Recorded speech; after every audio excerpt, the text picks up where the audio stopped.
আল্লামা যখন ইন্তেকাল করলেন, আমি তখন মালয়েশিয়া থেকে যুক্তরাষ্ট্রে একটা কনফারেন্সে যোগ দিতে যাচ্ছি, কাতার এয়ারলাইন্সে। মালয়েশিয়া থেকে দোহাতে নামলাম। দোহায় যখন আমার ট্রানজিট, তখন শুনতে পেলাম যে আল্লামা বিদায় নিয়েছেন।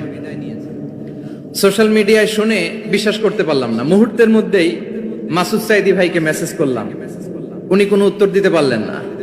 মাসুদ ভাইয়ের সাথে যখন কোলাকুলি করি, আমাদের শামীম ভাইয়ের সাথে যখন কোলাকুলি করি, মনে হচ্ছে আল্লামা সাইদির ঘ্রাণ পাই।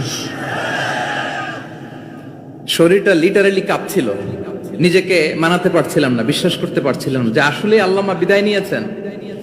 ইন দ্য মিন টাইম আমার সেকেন্ড ফ্লাইট, দোহা টু নিউ ইয়র্ক, 12 ঘন্টার ফ্লাইটে উঠলাম। ইন্টারনেট থেকে বিচ্ছিন্ন হলাম। নামার পরে শুনলাম আল্লাহু আকবার, যেখানে ওনাকে কবরস্থ করার কথা ছিল সেখানেও কবর দিতে দেয়া হয় নাই।